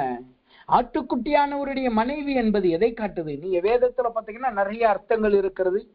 நிறைய போதகர்கள் கர்த்தர் அவர்களுக்கு கொடுத்த வெளிப்பாடின்படி நிறைய அர்த்தத்தை சொல்லுகிறார்கள். சபை என்கிற மனைவாட்டி, தனிப்பட்ட ஜீவியத்தின் மனவாட்டி என்று சொல்லுகிறார்கள். நிறைய அர்த்தங்கள் இருக்கு. ஆனா இன்றைக்கு கர்த்தர் எனக்கு கொடுத்த விளக்கம் அல்லது இந்த வார்த்தைக்கு, இந்த தேவ வசனத்துக்கு கொடுத்த காரியத்தை நான் உங்களிடத்துல பகிர்கிறேன். அந்த மனவாட்டி ஆகிய மனைவி ஆகிய ஆட்டுக்குட்டியான மனைவி என்பது யாரை காட்டுது? அதனுடைய விளக்கம் என்னவாம்? அதே வெளிப்படுத்தல் புஸ்தகம் 21வது அதிகாரம், அதே 21வது அதிகாரம் 22 மற்றும் 23 நீங்க வாசித்தீங்கன்னா அந்த வார்த்தை தெளிவா சொல்லுது பாருங்க. அதிலே தேவ ஆலயத்தை நான் காணவில்லை, சர்வ வல்லமையுள்ள தேவனாகிய கர்த்தரும் ஆட்டுக்குட்டியானவருமே அதற்கு ஆலயம். முதலாவது ஆட்டுக்குட்டியானவருடைய மனைவாட்டி என்பவர்கள் யார்? அவர்கள் தேவனுடைய ஆலயமாயிருப்பார். கர்த்தரே அவர்களுடைய ஆலயமாயிருப்பார். கர்த்தரே அவர்களிடத்திலே வாசம் பண்ணுவார். அவர்களுக்கு வேறு எங்கே ஆலயம் இருக்காது. அவர்களுக்கு கற்கள்னால் கட்டப்பட்ட ஆலயமோ வேற எது நம்பிக்கையும் இருக்காது. ஆலயம் என்பது என்ன? அது இந்த வீட்டிலே, இந்த ஜெப வீட்டிலே ஏறெடுக்கும் எல்லா ஜெபங்களுக்கும் நான் பதில் அளிப்பேன். அதுதான் ஆலயம். எந்த இடம் ஜெபம் எடுக்கிறோமோ. அப்ப இங்க என்ன நடக்குது? தேவனே அவர்களுக்கு ஆலயமாய் காணப்படுறார். ஆட்டுக்குட்டியானவரே அவருக்கு ஆலயமாய் காணப்படுறார். 2வது அந்த வார்த்தையை சொல்லுது பாருங்க, 23 சொல்லுது, நகரத்தில் வெளிச்சம் கொடுக்க சூரியனும் சந்திரனும் அதற்கு வேண்டியதில்லை, தேவனுடைய மகிமையே அதை பிரகாசிப்பித்தது, ஆட்டுக்குட்டியானவரே அதற்கு விளக்கு. ஆட்டுக்குட்டியானவருடைய மனைவி என்பவர்கள் யார்? அது யாரை காட்டுது? ஆட்டுக்குட்டியானவரே அவர்களுக்கு விளக்காய் வெளிச்சமாய் இருப்பார். அவர்களுக்கு ஆலயம் என்பது ஒன்று கிடையாது. அப்படின்னா என்ன அர்த்தம்? ஆலயம் என்பது எதற்காக நம்ம ஆலயத்திற்கு போகிறோம் அல்லது ஆலயம் எதற்காக உருவாக்கப்பட்டது? கர்த்தர் அந்த ஆலயத்துல வாசம் பண்ணுவார். இஸ்ரவேல் ஜனங்கள் போய் பலியிடுவாங்க. கர்த்தர் அந்த இடத்துல வாசம் பண்ணுவார். தம்முடைய ஜனங்கள் வந்து அதுல பலியிடுவாங்க. ஆனா இங்க ஆலயமே இல்லைன்னா எங்கு பலியிடுவார்கள்? இங்க ஆலயமே இல்லைன்னா கர்த்தர் எங்க வாசம் பண்ணுகிறார்? ஆட்டுக்குட்டியானவருடைய மனைவிக்குள்ளாக அவர் வாசம் பண்ணுகிறார். அவர்களுக்கு சூரியனும் சந்திரனும் அவர்களுக்கு வெளிச்சமா இல்லைன்னா என்ன அர்த்தம்? உலகத்தின் வெளிச்சம் அவர்களுக்கு வெளிச்சம் அல்ல. உலகத்தின் ஆதாயம் அவர்களுக்கு வெளிச்சம் அல்ல. தேவனே அவர்களுக்கு வெளிச்சமாயிருக்கிறார். இத ஒரே வார்த்தையில சொல்லணும் என்ன அர்த்தம் தெரியுமா? இன்னொரு வார்த்தையில அதை எப்படி நாம் சொல்லலாம்னா, மணவாளனும் மணவாட்டியும் ஒன்றாயிருக்கிறார்கள். ஆட்டுக்குட்டியானவர் தான் மணவாட்டி, மணவாட்டியாய் இருக்கிறவர் தான் ஆட்டுக்குட்டியானவராய் காணப்படுறார். அப்ப ஆட்டுக்குட்டியானவர் மணவாட்டியும் ஒன்றாயிருக்கிறார்கள். இதனாலதான் ஆதியாகமத்தின் புஸ்தகத்திலே வசனம் இப்படியா சொல்லுகிறது, அங்கு ஏவாளை ஆதாம் இடத்துல கொண்டு வந்த உடனே அவன் ஏவாள் சொல்றான், இவன் மனுஷியனை எண்ணப்படுவாள் என்று சொல்லுகிறான். அப்ப இங்க வசனம் என்ன சொல்லுகிறது? அவள் என் எலும்பிலிருந்து எலும்போம் என்று சொல்லுகிறதை நான் பார்க்க முடியும். அப்ப அவர்கள் ஒன்றாயிருக்கிறார்கள். அப்ப மணவாட்டி என்பவள் யார்? அவள் கிறிஸ்துவோடு ஒன்றாயிருக்கிறது. அவள் எது செய்தாலும் கிறிஸ்துவை செய்கிறதையே அவள் செய்வாள். கர்த்தர் என்ன சொல்லுகிறாரோ அதுதான் அவர்கள் வாழ்க்கையிலே நடக்கும். இது நன்றாய் நாம் புரிந்து கொள்ளணும். மணவாட்டியும் மணவாளனும் ஒன்றாய் இருக்கிறார்கள்னா ரெண்டு பேருமே அவர்கள் மணவாளன் என்ன செய்ய நினைக்கிறாரோ அதை அப்படியே அவர்கள் செய்வார்கள். இது அவர்கள் ஒன்றாய் இருக்கிறார்கள். அதைத்தான் இன்னொரு வசனம் தெளிவாய் சொல்லுகிறது. மணவாட்டியின் சத்தம் என்பது என்னவா? அந்த வசனம் சொல்லுது பாருங்க. ஏசாயாவின் புஸ்தகம் 62வது அதிகாரம் 5வது வசனம் இப்படியா சொல்லுகிறது. 62வது அதிகாரம் 5வது வசனம் இப்படியா சொல்லுகிறது, வாலிபன் கன்னியை விவாகம் பண்ணுவது போல உன் மக்கள் உன்னை விவாகம் பண்ணுவார்கள். மணவாளன் மணவாட்டியின் மேல் மகிழ்ச்சியாய் இருப்பது போல உன் தேவன் உன்மேல் மகிழ்ச்சியாய் இருப்பார். இதுதான் மணவாட்டியின் சத்தம். மணவாட்டியின் சத்தம் என்பது மணவாட்டிக்கென்று ஒரு தனி சத்தம் கிடையாது. மணவாட்டிக்கென்று தனி ஒரு சத்தம் கிடையாது. அது மணவாளனுடைய மகிழ்ச்சி தான் மணவாட்டியின் சத்தமாய் இருக்கிறது. மணவாளனுடைய மகிழ்ச்சி தான் மணவாட்டியின் சத்தமாய் காணப்படுது. இங்க வசனம் தெளிவாய் சொல்லுது பாருங்க, மணவாளன் மணவாட்டியின் மேல் மகிழ்ச்சியாய் இருப்பது போல உன் தேவன் உன்மேல் மகிழ்ச்சியாய் இருப்பார். அது எப்படியா? அதுக்கு முந்தின வசனம் அதை தெளிவா சொல்லுது பாருங்க. அதுக்கு முந்தின வசனம் சொல்லுது, நீ இதனால அது வசனம் சொல்லுங்க, நீ இனி கைவிடப்பட்டவள் எனப்படாமலும் உன் தேசத்தில் இனி பாலான தேசம் என்று எனப்படாமலும் நீ எப்சிபா என்றும் நீ பியூலா என்றும் சொல்லப்படும். கர்த்தர் உன்மேல் பிரியமாய் இருக்கிறார். உன் தேசம் வாழ்க்கைப்படும். உன் தேசம் வாழ்க்கைப்படும். அப்ப தேவன் என்ன சொல்லுகிறார்? மணவாட்டியின் சத்தம் என்பது என்ன? நம்முடைய வாழ்க்கையை தான் கர்த்தர் அங்கு காண்பிக்கிறார். நாம் தேவனுக்கு விரோதமான காரியத்தை செய்து பாழாய் போவது கிடையாது. நாம் தேவனுக்கு விரோதமாய் காரியத்தை செய்து அவரை கோபப்படுத்துவது கிடையாது. அவர் நம்மிடத்தில் மகிழ்ச்சியாய் இருப்பதும் அவருடைய மகிழ்ச்சியே நம்முடைய சத்தமாய் இருக்கிறது. இங்க வசனம் தெளிவாய் சொல்லுது பாருங்க, இனி பாலான தேசம் என எனப்படாமல் நீ எப்சிபாவும் பியூலாவும் எனப்படுவாய். அப்படின்னா என்ன அர்த்தம்? எப்சிபா என்றால் என்ன அர்த்தமாம்? என் மகிழ்ச்சி அவரிடத்தில் இருக்கிறது. எப்சிபா என்கிறதுக்குரிய பெயர் அர்த்தம் என்னன்னா, என் மகிழ்ச்சி அவளிடத்தில் இருக்கிறது. அதே நேரத்தில் பியூலா என்றால் என்ன அர்த்தம் தெரியுமா?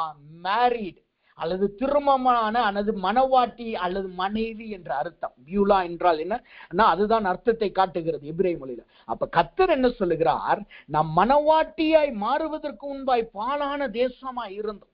நம்மளிடத்துல ஒண்ணுமே இல்லை. இருந்த ஆசீர்வாதத்தெல்லாம் இழந்து போயிட்டோம். நம்மளிடத்துல எந்த ஒரு ஆதாயமும் இல்லை. எல்லாரும் நம்மளை புறக்கணிச்சுட்டாங்க. நமக்கு எந்த ஆதரவும் இல்லை. ஆனா கர்த்தர் என்ன செய்கிறார்? நம்மளை மணவாட்டியா ஏற்றுக்கொண்டு நம்மளுக்கு ஒரு சத்தத்தை கொடுக்கிறார். அந்த சத்தம் தான் என்ன சத்தம்? கர்த்தருடைய மகிழ்ச்சியின் சத்தம். இன்றைக்கு கர்த்தர் சொல்லுகிறார், உங்களை மணவாட்டின் சத்தத்தினால் நிரப்புகிறார் என்றால் என்ன? நீங்கள் ஒதுக்கப்பட்டீர்கள் அல்லவா? பாலான தேசம் என்று அறியப்பட்டீர்கள் அல்லவா? உங்களை வாழ்க்கைப்படும் தேசமாய் கர்த்தர் மாற்றுகிறார். இதை நம்முடைய வழக்கப்படி சொன்னோம்னா என்னன்னு தெரியுமா? நீங்க ஒன்றுக்கும் உதவ மாட்ட, நீ ஒண்ணுமே எதற்கும் லாய்ப்பட மாட்ட, உன்னால ஒரு நன்மையும் பிறக்க போறது கிடையாது, என்னால உனக்கு எதுவும் செய்ய முடியாது, நீ இனிமே உனக்கு வாழ்க்கையே கிடையாது, நீ இப்படியே நீ சாக வேண்டியதுதான் என்று சொல்லுகிறார் அல்லவா? உங்களை முற்றிலும் வெறுத்து ஒதுக்கினார்கள் அல்லவா? நீங்கள் ஒண்ணுமில்லை என்று சொன்னீர்கள் அல்லவா?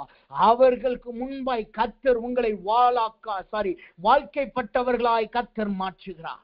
எந்த வாழ்க்கையை நீங்க இழந்து போனீங்க, எந்த காரியத்தை நீங்க இழந்து போனீங்க, எதனால் நீங்கள் பாழாக்கப்பட்டீங்க, கர்த்தர் மீண்டும் உங்கள் வாழ்க்கையை திரும்ப கொடுக்கிறார். உங்களை மனவாட்டியாய் கர்த்தர் மாற்றுகிறார், மனைவியாய் மாற்றுகிறார். அவருடைய சத்தத்தை உங்களுக்கு கொடுத்து மனவாட்டியின் சத்தத்தை உங்களுக்கு கொடுக்கிறார். இதற்கு நல்ல உதாரணம் யார் தெரியுமா? வேதம் சொல்லுகிறபடி ரூத் என்கிற ஸ்திரீ தான்.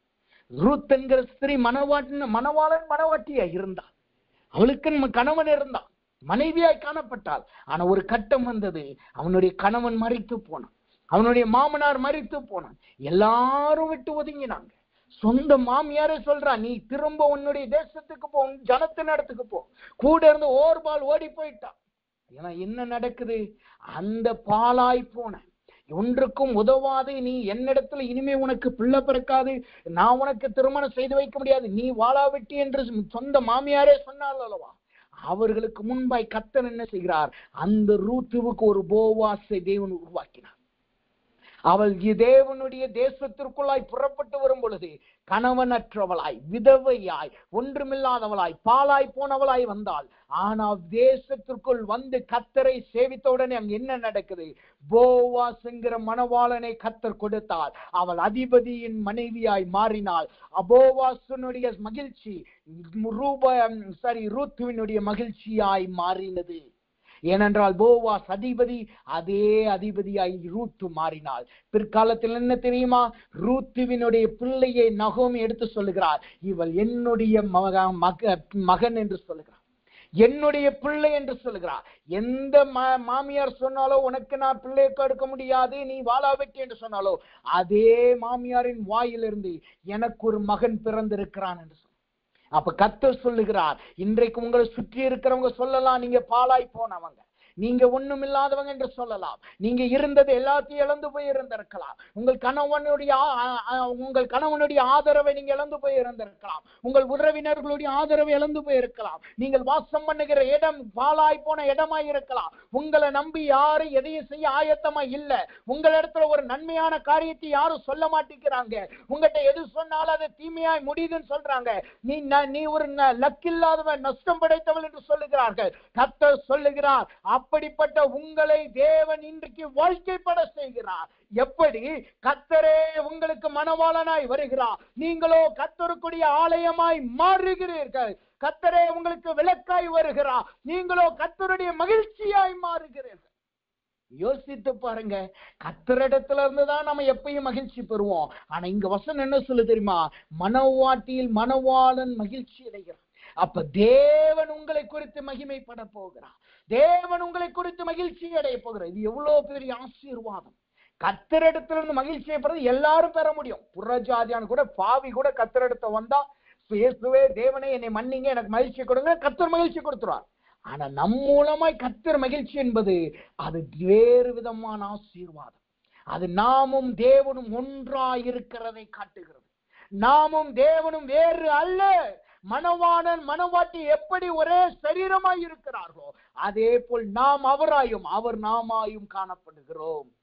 அப்ப இன்றைக்கு கர்த்தர் சொல்லுகிறார், அவர் 2 விதமான சத்தத்தை கொடுக்கிறார். ஒன்னு மணவாளனின் சத்தம், அது உங்களுடைய துயரத்தை போக்கும், உங்களை உயிர்ப்பிக்கும். அதே நேரத்தில் மணவாட்டியின் சத்தத்தை கர்த்தர் கொடுக்கிறார், அதுதான் மிகப்பெரிய சத்தம். அந்த என்ன சத்தம்? நீங்களும் தேவனும் ஒன்றாயிருக்கிறது, நீங்களும் தேவனும் ஒன்றாயிருக்கிறது. கர்த்தர் உங்களிலே மகிழுவார். நீங்க நடக்கிற நடக்கையை பார்த்து கர்த்தர் மகிழ்ச்சி அடைவார். நீங்க செய்கிற காரியத்தை பார்த்து கர்த்தர் மகிழ்ச்சி அடைவார். எப்படி தாவீது தேவனுக்கு இருதயத்துக்கு ஏற்ற மகனாய் இருந்தானோ, அதே போல் நீங்களும் தேவனும் ஒன்றாயிருக்கிறீர்கள். எப்படி குமாரனும் பிதாவும் ஒன்றாய் இருந்தார்களோ, அதே போல் நீங்களும் நாமும் தேவனும் ஒன்றாய் காணப்படுகிறோம். நமக்கு இடையில வேறு 3 மனுஷர் கிடையாது, நமக்கு இடையே ஆலயம் கிடையாது, நமக்கு இடையே உலகத்தின் பிரகாசம் கிடையாது. தேவனே நமக்கு மகிமை, குமாரனே ஆட்டுக்குட்டியானவரே நம்மளுக்கு விளக்கு, பிதாவே குமாரனே விளக்கே, ஆட்டுக்குட்டியானவரே நம்முடைய ஆலயமாய் காணப்படுகிறார். எவ்வளவு பெரிய ஆசீர்வாதம்! அப்ப மணவாட்டியின் சத்தம் என்பது மணவாளனின் மகிழ்ச்சியின் சத்தம் தான் மணவாட்டியின் சத்தம். அப்ப கர்த்தர் இன்றைக்கு உங்களை வாழ பண்ணுகிறார். அந்த வசனத்தை நான் திரும்பியும் வாசிக்கிறேன். வசனம் என்பதாக சொல்லுகிறது, இதை வாக்குத்தத்தமாய் கர்த்தர் கொடுக்கிறார். நீ இனி கவலைப்படாமல். அந்த வசனத்தை சொல்லி வாசிக்கிறேன். ஏசாயாவின் புஸ்தகம் 62வது அதிகாரம் 4வது வசனம் சொல்லுகிறது, நீ இனி கைவிடப்பட்டவள் எனப்படாமலும் உன் தேசம் இனி பாழான தேசம் நீ எனப்படாமலும் நீ எப்சிபா என்றும் நீ பியூலா என்றும் சொல்லப்படும். கர்த்தர் உன்மேல் பிரியமாயிருக்கிறார், உன் தேசம் வாழ்க்கைப்படும். கர்த்தர் மீண்டும் சொல்லுகிறார், இனிமே உங்களை பார்த்து யாராவது சொன்னாங்க நீ அதிர்ஷ்டம் இல்லாதவன், அதிர்ஷ்டம் இல்லாத ஸ்திரீ, உன்னிடத்துல ஒரு நன்மை இல்ல, நீ ஒன்னத்துக்கும் லாய்க்கில்லை, நீ பாழாய் போனவள் என்று யாராவது சொன்னார்கள் என்றால் இந்த வசனத்தை வைத்து செபிங்க. கர்த்தர் உங்களோடு கூட இருக்கிறார். அவர் உங்கள் வாழ்க்கைப்பட செய்வார். உங்கள் குடும்பம் பிரிந்து போய் இருக்கிறதா, இன்றைக்கு கர்த்தர் அதை ஒன்றாய் சேர்க்கிறார். உங்கள் குடும்பம் போராட்டத்தில் இருக்கிறதா, தேவன் உங்களுக்கு வாழ்க்கையை திரும்ப கொடுக்கிறார். உங்கள் வாழ்க்கையை இழந்து போனவர்களாய் காணப்படுகிறீர்களா, பொருளாதாரத்தினால் இழந்து போனவர்களாய், குடும்பத்தின் பிரச்சனையெல்லாம் இழந்து போனவர்களாய், கர்த்தர் மீண்டும் உங்களை வாழ்க்கைப்பட செய்கிறார். அந்த வசனம் சொல்லுகிறது, தேசம் வாழ்க்கைப்படும். தேவன் உங்களை வாழ்க்கைப்பட செய்கிறார். நீங்கள் எப்சிபாவும் நீங்கள் பியூலாவுமாய் கர்த்தர் உங்களை மாற்றுகிறார். உங்களை எப்சிபா என்கிற தேவனுடைய மகிழ்ச்சியாயும் பியூலா என்கிற தேவனுடைய மனைவியாயும் தேவன் உங்களை மாற்றுகிறார். இப்பொழுது நாம் ஜெபிக்க போகிறோம். கர்த்தர் இடத்துல 2 காரியத்தை கேட்க போகிறோம். ஆண்டவர்கிட்ட கேளுங்க, ஆண்டவரே என்னை நீ மணவாளனின் சத்தத்தினால் நிரப்புங்க, அதற்கு என்னை நான் எதிர்கொண்டு போக ஆயத்தப்படுத்துங்கன்னு சொல்லுங்க. எனக்கு எண்ணெயை கொடுங்க, என் தீ விட்டு எரியணும் ஆண்டவரே என்று சொல்லுங்க. கர்த்தர் இன்றைக்கு உங்களை எதிர்கொண்டு போக ஆயத்தம் பண்ணுகிறார். உங்களோடு அந்த மணவாளன் கூட இருக்க போகிறார். அந்த மணவாளின் சத்தம் உங்களுக்கு கிடைக்க போகிறது. உங்கள் துயரங்கள் மாறுகிறது. நாதஸ்வரத்தின் துணி இன்றைக்கு நிறுத்தப்படுகிறது. கர்த்தருடைய சத்தம் உங்களுக்கு கிடைக்க போகிறது. 2வது, கர்த்தர் உங்களை மனவாட்டியாய் மாற்றுகிறார். இப்பொழுது எல்லாரும் கண்களை மூடுவோமா, தேவ சமூகத்தில் ஒப்பு கொடுங்க. நாம் செபிப்போம். அன்பின் பரலோக பிதாவுமே, துதிக்கிறோம், ஸ்தோத்திரிக்கிறோம். ஆண்டவரே, இந்த நாள் தேவனுடைய கிருபையும் தயவும் எங்களோடு கூர்ந்ததற்காய் நன்றி செலுத்துகிறோம். ஆண்டவரே, கட்டுகிறதிலே ஜாக்கிரதையா இருக்கிறது என்பதை காண்பித்து அந்த கட்டுகிறதுல 7 விதமான சத்தம் எங்களுக்கு உண்டாகிறது என்று சொன்னேன். அதுல 2 குறிப்புகள், 2 சத்தத்தை பார்க்க தேவன் உதவி செய்ததற்காய் நன்றி செலுத்துகிறோம். ஆண்டவரே, உம்முடைய பிள்ளைகளை நீ மணவாளனின் சத்தத்தினால் நிரப்புவீராக. இந்நாள் முதற்கொண்டு இவர்கள் துயரங்கள் மாறுவதாக, இவர்கள் ஆண்டவரை சிறுமைப்படுகிற அனுபவங்கள் மாறுவதாக, இவர்களோடு நீர் வாசம் பண்ணும். மணவாளன் இருந்தால் மணவாளன் தோழன் துயரப்பட வேண்டியதில் அல்லவா கர்த்தாவே, இப்பொழுதே நீர் இவர்களோடு இருப்பீராக. இவர்கள் துயரப்படாமல் நீர் காத்துக் கொள்ளுவீராக கர்த்தாவே.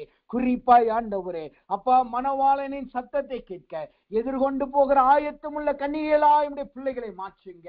அதன் நிமித்தமாய் இவர்கள் ஆண்டவரே தூங்கினாலும் இவர்கள் மணவாளனின் சத்தத்தை கேட்பார்களாக கர்த்தாவே. அதே போல ஆண்டவரே அப்பா, மணவாட்டியின் சத்தமாகிய மணவாளனின் மகிழ்ச்சி இவர்களிடத்தில் இருக்கட்டும். இவர்கள் நடக்கைகள், பேச்சுக்கள், வார்த்தைகள், செய்கைகள் எல்லாம் மணவாளனை மகிமைப்படுத்துகிறதா இருக்கட்டும். நீரும் இவர்களும் ஒன்றாய் இருப்பீர்களாக. இவர்களை காணுகிறவர்கள் உம்மை காணட்டும் கர்த்தாவே, உம்முடைய மகிமையை காணட்டும் கர்த்தாவே. உம்முடைய பிள்ளைகளின் பேச்சை கேட்கிறவர்கள் உம்முடைய பேச்சு, உம்முடைய சத்தத்தை கேட்பார்களாக. எப்படி ரூத்துக்கு போவாஸ் இருந்தாவோ அதே போல உம்முடைய பிள்ளைகளுக்கு நீர் காணப்படுவீராக. இவர்கள் வாழ்க்கைப்படுவார்களாக. யாரெல்லாம் இவர்களை தூற்றினார்களோ, யாரெல்லாம் இவர்களை பாழான போன தேசம், ஒன்றுமில்லாத தேசம் என்று சொன்னார்களோ, அவர்களுக்கு முன்பாக இவர்கள் வாழ்க்கைப்படுவார்களாக. நீரே இவர்களுக்கு மணவாளனாய் காணப்பட்டு உமக்குள் மனவாட்டியிலாய் உடைய பிள்ளைகள் காணப்பட கர்த்தர் உதவி செய்வீராக.